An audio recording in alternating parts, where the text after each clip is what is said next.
Alright, welcome back to Jackknife TV. So, I'm going to talk about my failures a little bit. And I'm going to also talk about how you can mitigate those failures, things that you should do that I've done that I would not recommend you doing. And we're going to get into lease purchase a little bit and a few other things. You know, the main reason why guys fail out here and everything else. And how they get talked into a bunch of lies and BS, really. So I'm coming out of what is this? The Virginia? Yeah, the Virginia Welcome Center here on 77. You see behind me, we got everyone parked over here. All the big names. You got Walmart. We got, let's see, Warner. Oh, we did have Ego Logistics here, but they left. And what I wanted to go over is like Ego Logistics, lease, things like that a little bit. I was going to talk about why the truck was behind me, but I guess they're gone. So we're going to get up in the truck and we're basically going to talk business, really. So I'll see you in a second. All right, first off, let's get a few things out of the way. First of all, these are my opinions. These are some of the experiences I've had or people I've talked to or witnessed other people's experiences with lease purchase and being an owner-operator or whatnot, and you know, making money or lack of making money. So if you have a problem with it or you think you're doing better or whatnot, go ahead and leave a comment down in the bottom there. Even better yet, make a video, tag this video in it if you'd like. Don't just start making random comments about, you know, you don't know what you're doing, you don't know this, you don't know that. Everybody has a different experience. Everybody's come from somewhere. Everybody's got different debt, different issues. Some people just have bad luck that adds up, and they make bad decisions trying to flee from that bad luck, I guess you could say.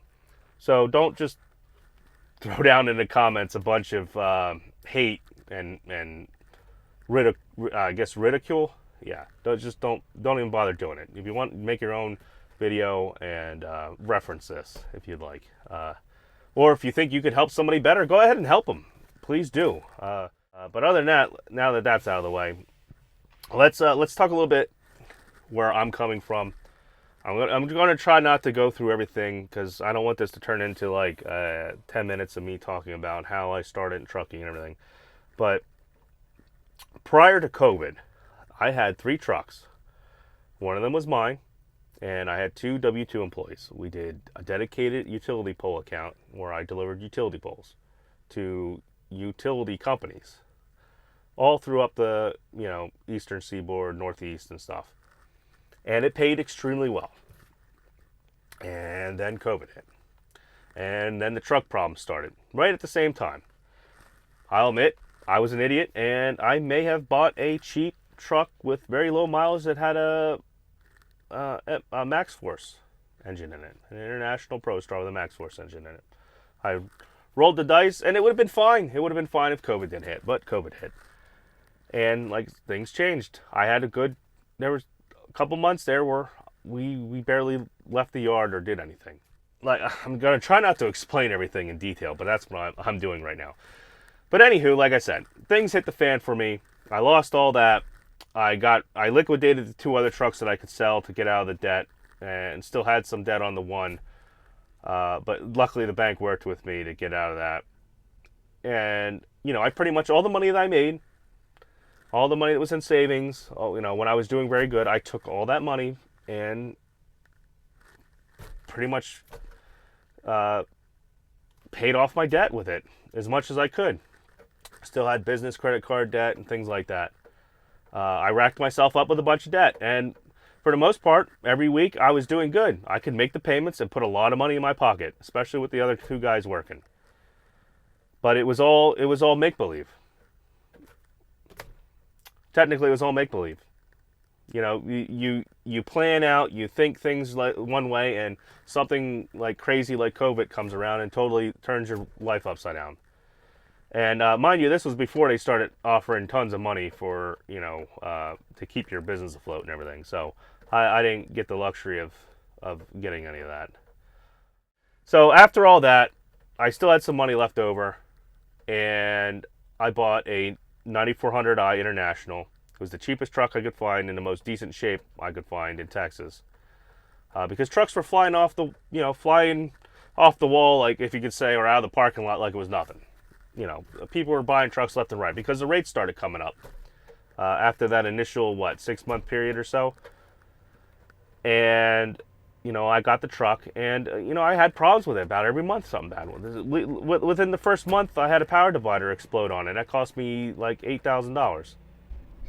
And then I had a radiator, and this and that, and engine mount, and this and that. And the truck was, the truck was an old truck. I knew it probably was going to have some problems. I just didn't think it was going to be other month or every other week or something like that.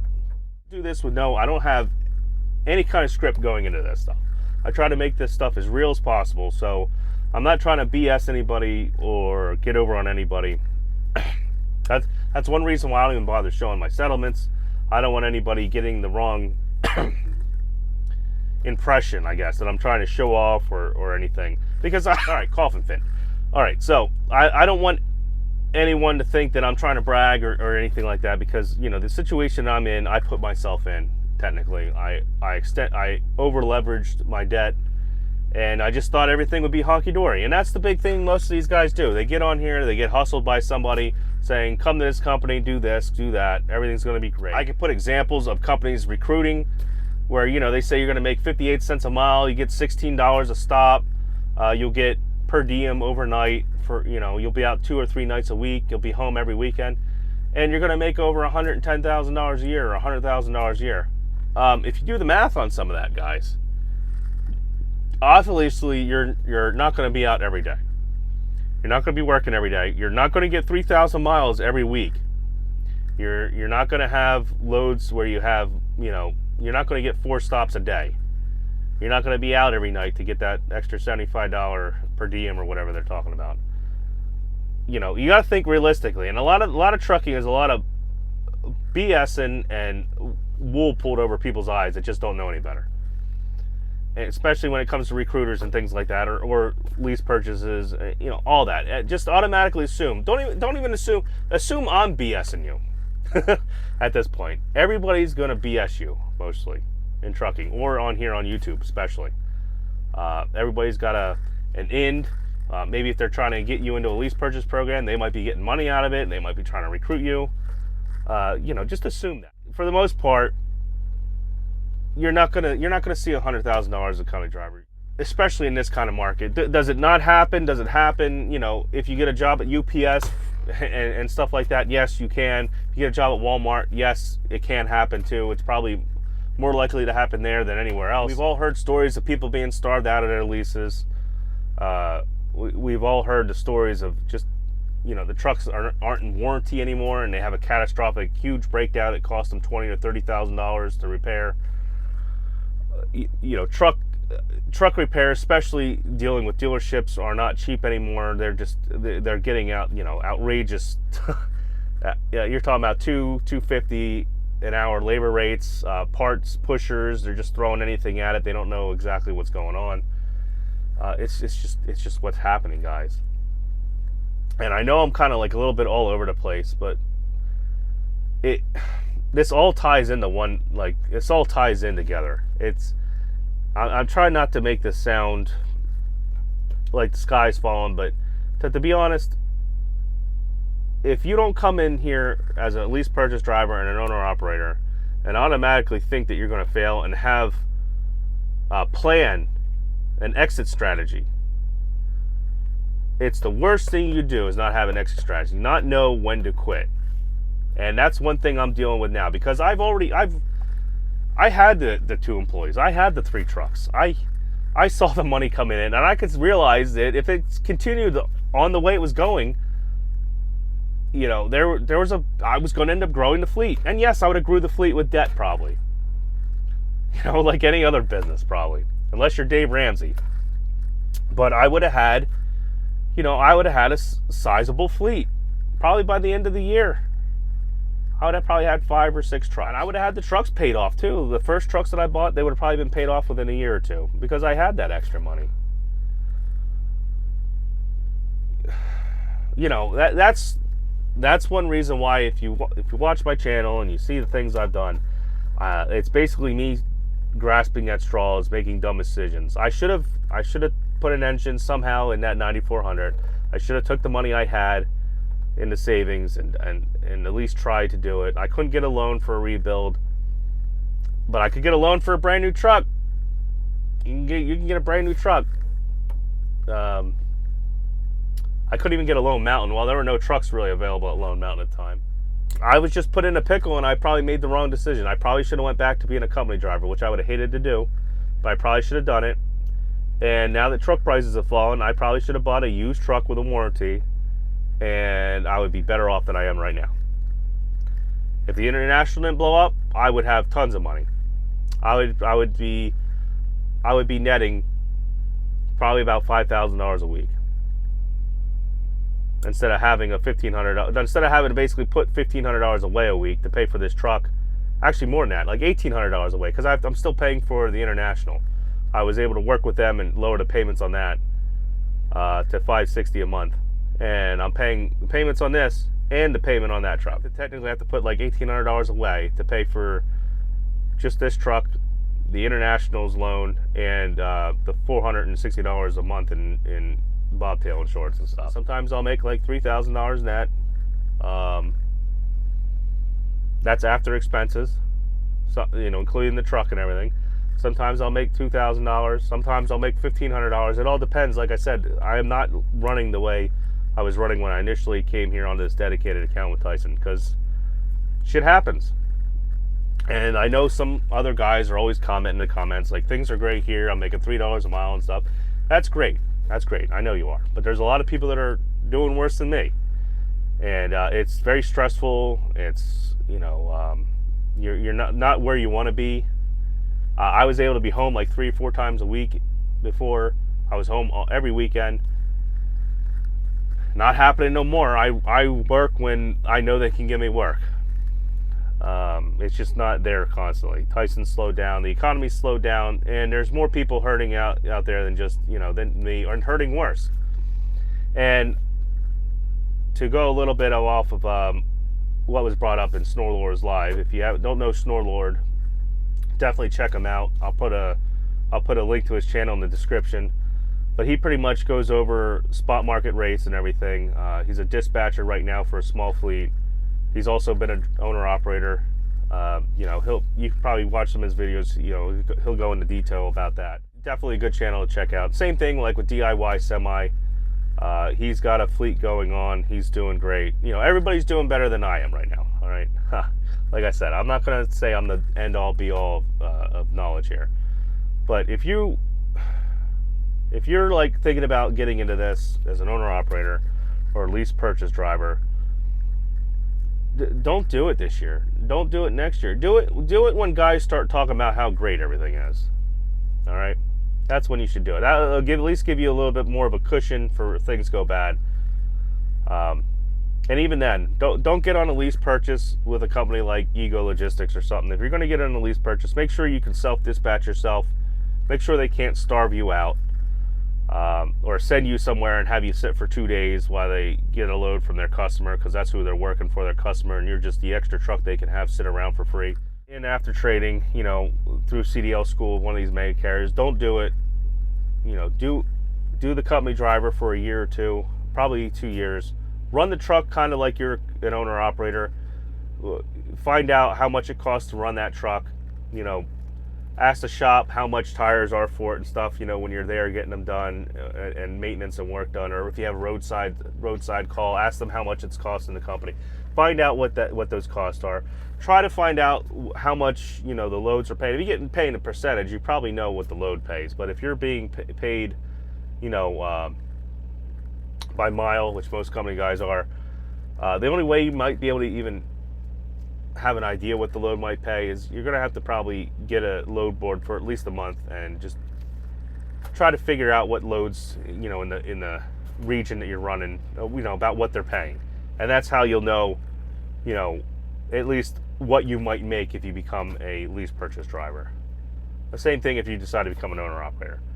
And even then, after 2 years, you know, you might even saved up enough money to go out and buy your own truck. You know, become an owner operator. That's the best thing to do, is just become an owner operator with a truck that you know you can take anywhere.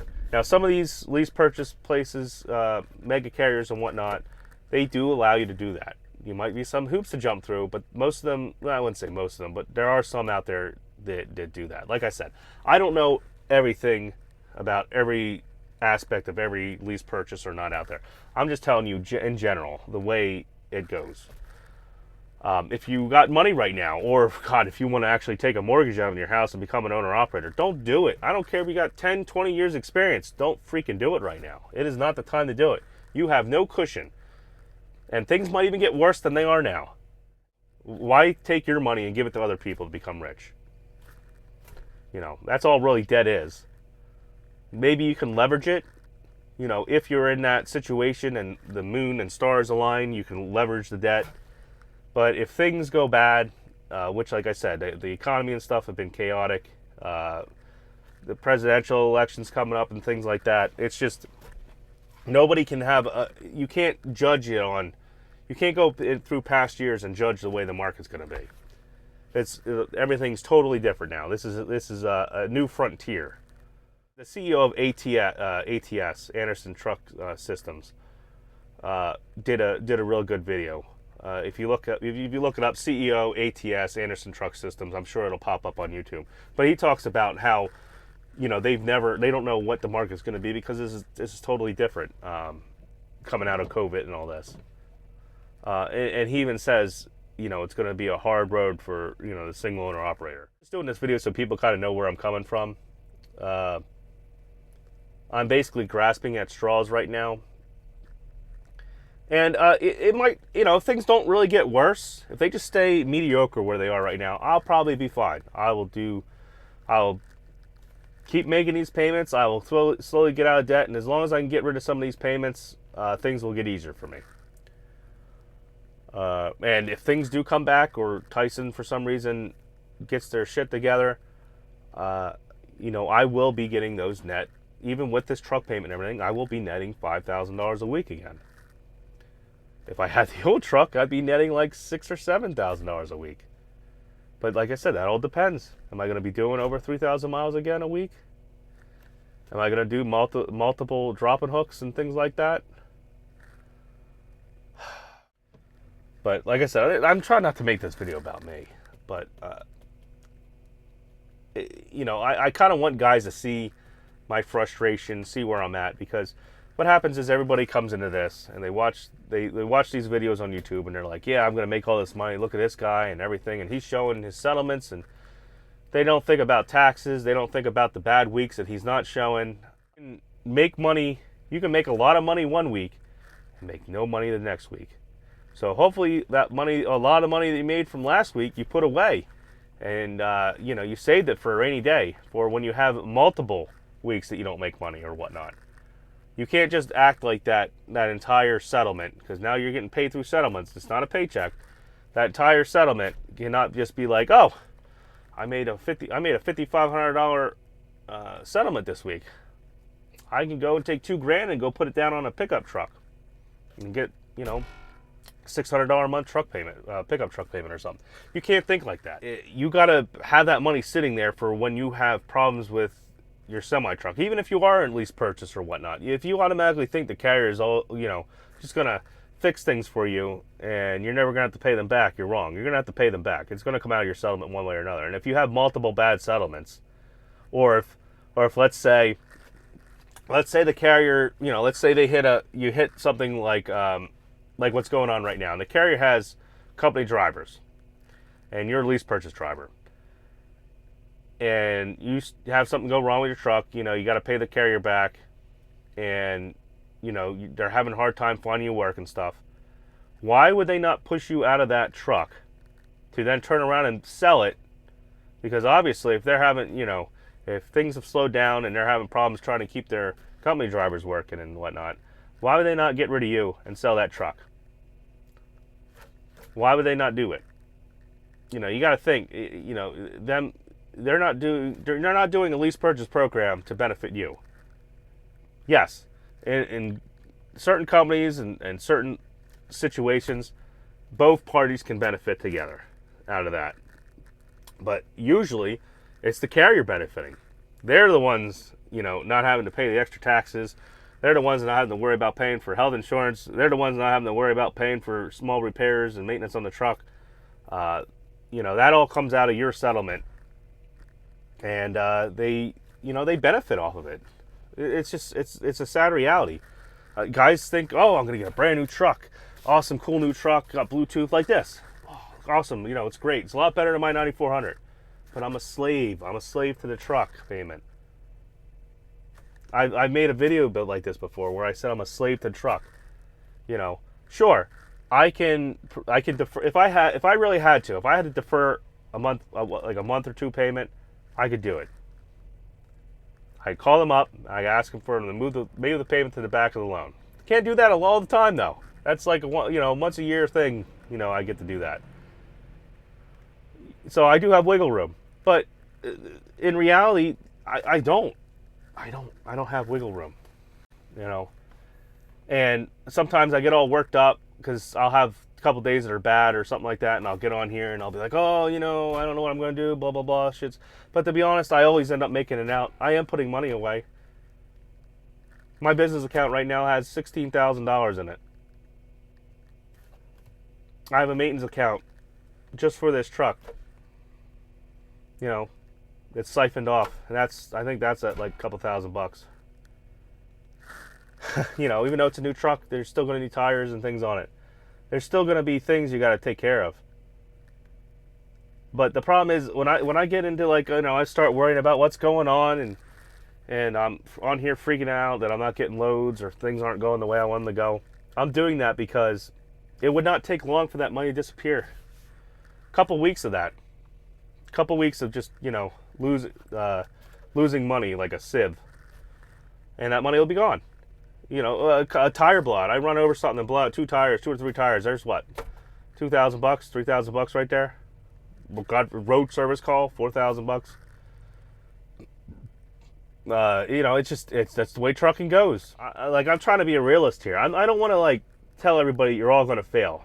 There are going to be some people who make it. That's what I said. There's going to be people in the comments that are like, oh, I made it. I did this. I did it. Realistically, if you got debt at home, if you got mortgage payments, you got kids, you got a wife that wants to, have a life that wants to have a life when you're not around. And I mean that as buying presents and gifts and Christmas stuff and doing stuff for herself. You're going to have debt. You're going to have debt. You're going to have a mortgage. You're going to be paying for that truck. Everything's, I know they say keep the business and personal expenses apart, but if you can't make one, you're going to eventually have to either make the other, or you're going to have to get out of that truck. There's only so many times you can pull from your savings account, if you're lucky enough to even have one, to where, you got more money going out than coming in. And trucking is one of those things where you don't just usually have one bad week. But when it's like this, when the market's the way it is, guys, the market is bad. I know there's people who say, no, I'm still doing good and stuff. I got this dedicated carrier, or I'm in a certain area where I'm able to pick up spot market loads that are paying $3 a mile. That's great. There are some people that have that. For the majority of everybody else, no, it's not going to happen. You need to know your numbers. You need to, like I said, if you're a company driver and you're thinking about doing this, run the truck like you're an owner operator. Find out what things cost. Run your numbers for fuel and everything. Do that first. If you really, after 2 years of experience, if you really want to take a poke at it, even before maybe even getting in your own truck, do one of these lease purchases that are, walk away. A 100% walk away lease purchase. Now, sure, you might still lose your escrow or something, but for the most part, they're 100% walk away. Do one of those. Read the paperwork. Read your lease paperwork. Or even better yet, if you could, pay the $100 and have a lawyer read it. Know what you're getting yourself into. And if the company's out of Chicago, Ego Logistics and stuff, automatically assume they're going to try to screw you. I'm sorry to say, but trucking, there's a lot of BS and a lot of lies in trucking. And if you've gone 2 years and you haven't figured that out, you've gotten very lucky. I'll tell you that.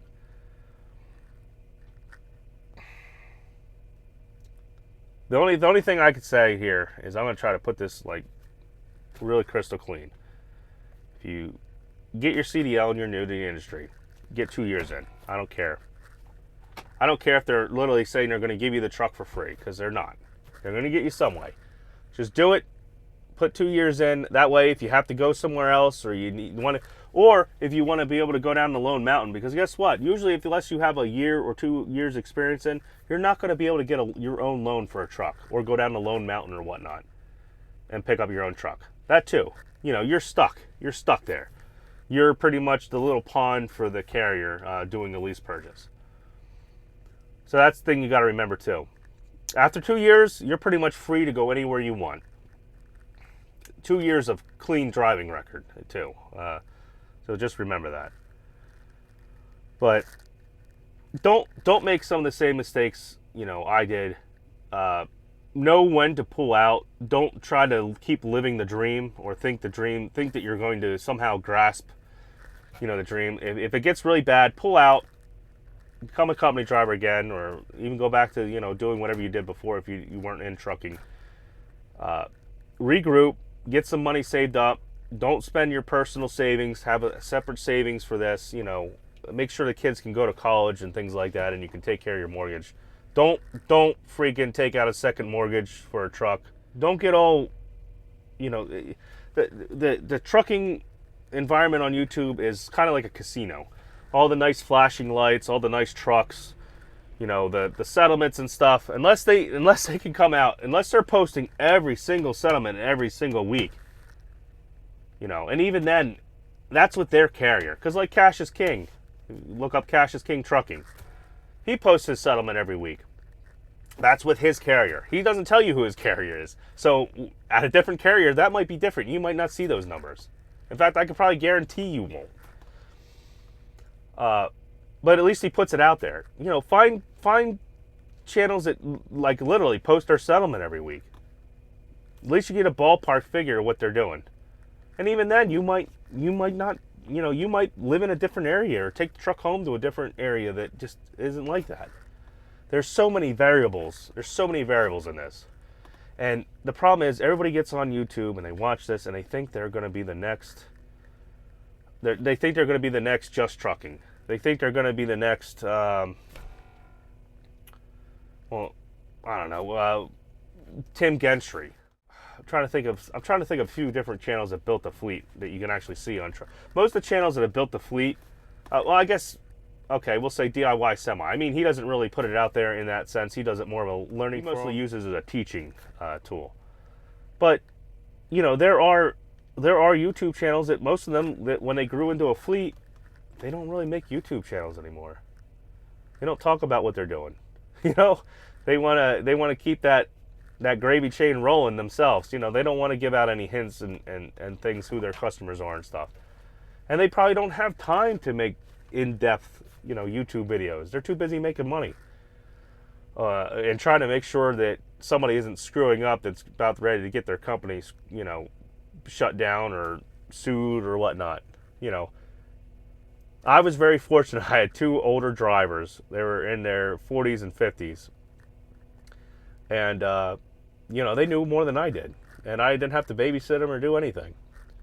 And they liked working for me because they were pretty much doing whatever they wanted. I let them do exactly what they wanted as long as it was safe. And every time every time I think about what I had there, it really it makes me wonder why I'm doing what I'm doing right now. It really does.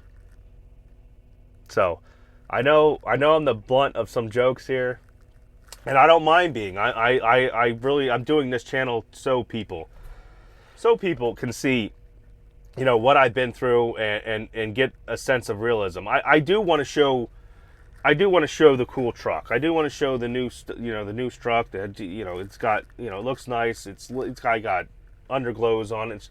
I do want to show some of that stuff. I don't want to always be doom and gloom. The problem is though, I can see that most channels aren't showing the doom and gloom. And that's a problem. And I don't really want to show the doom and gloom all the time either. Like, I want people to enjoy this channel and not come on here and be like, well, I guess I can't be an owner-operator, or I shouldn't be an owner-operator, I shouldn't do this, or man, you know, shit, it really sucks for him. I don't want people to come on my channel and do that. I want people to get excited and, you know, watch my vlogs and you know, see the cool stuff I'm doing, and, you know, watch just, you know, trucking life stuff. But the problem is, I mean, there's not necessarily people putting out bad stuff all the time. Most people that get into a lease purchase program or whatnot, they watch a few episodes of Just Trucking and they think that's going to be them. Not to mention those other channels that are out there, because I've come onto other channels where it's people that are, you know, doing lease purchase programs with, you know, Ego Logistics and things like that, and oh my gosh, they are just hustling people hustling them right into it. You know, I know they're getting bonuses and things like that. Even with Prime, you know, you can find probably 20 videos, maybe more, that talk about how bad Prime's lease purchase program is. Then again, though, you can find thousands of how good it is. Then again, like I said, you get referral programs. So you got to take everything with a grain of salt. It's just, like I said, there's a lot of BS in trucking. And I try not to be a part of it. Maybe, you know, I did get a little excited when I bought this truck, and I was like, yeah, it's a new truck. It's cool. Things were good. Like I said, I was still netting like $5,000 even after paying for this and the other truck and stuff like that. But I'm not doing that no more. So, you know, it's a roller coaster. You got to prepare for the worst, you know, anymore. It's like every year trucking gets worse now, I would say since 2018. I mean, some of you guys had to deal with, you know, 2008 and all that, you know, when you have these really good years where things are great and then they slump off like this.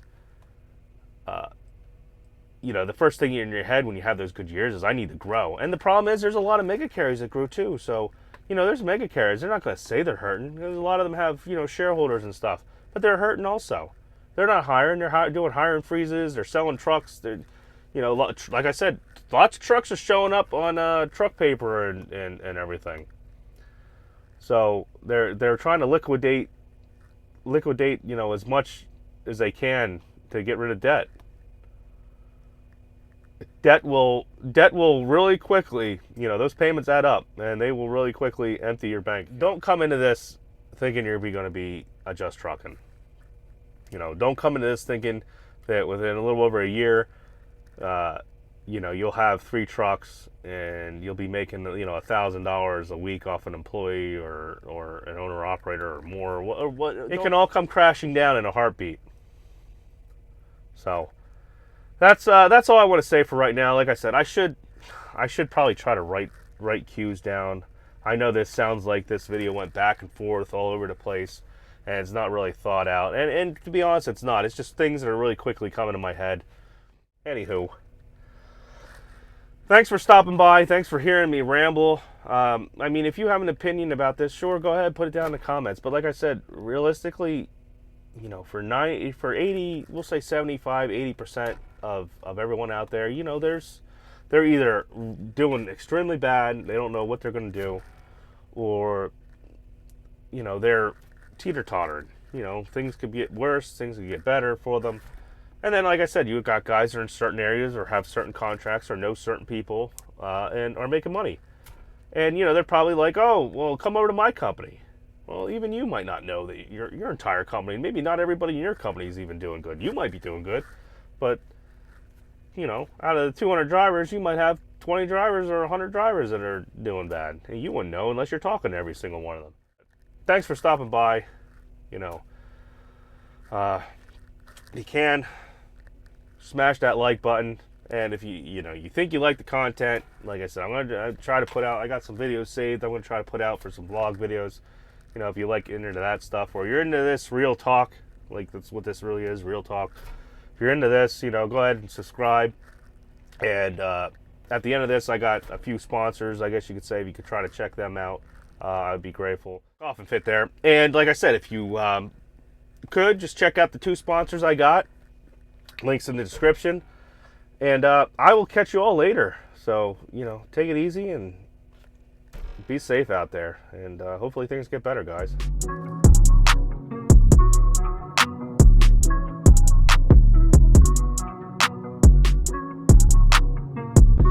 These are the, I think the 12-inch edge protectors. Stick it right up there.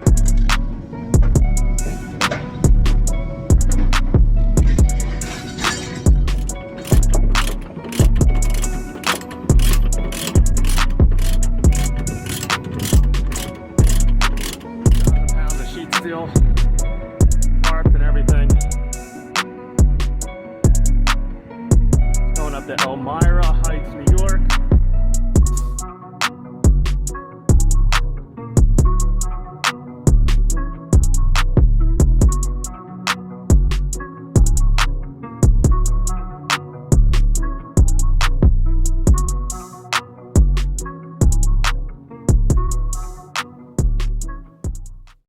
So real quick, guys, I want to talk about Found Business Banking, which is linked with a debit card and an actual app right on your phone. It is very simple and easy. It automatically gives you updates right on your phone, like at a moment's notice as soon as you purchase anything. As you can see right here, it has plenty of reports. It has your profit and loss, your income, your expense reports, and everything. It also calculates your taxes for you and keeps track of everything you spend, and automatically calculates your quarterly estimated taxes through purchases that you made on your Found Business debit card. You can easily forward your transactions and your tax information right from Found Business to your CPA, who can easily review the information and get you to your deductions for the year. They can also streamline the process of paying your 1099 contractors and filling out and filing tax forms. So it just makes it easier at the end of the year for you and your CPA to go over this information. In short order, I highly recommend Found Business Banking. It's very simple, easy. It's right there at your fingertips. All your transaction information is right there. The best part about it, in my opinion, is the estimated taxes right there through your transactions. You don't have to keep a shoebox full of receipts or anything. You can also take pictures of them and save them right there to Found Business Banking. If you think you may be interested in Found Business Banking, there's going to be a link in the description down below. Just click on it. It's going to take you right to their website. You can read over everything and get more information for yourself. And eventually I'll try to put a better video out for you. And a big thanks for supporting the channel.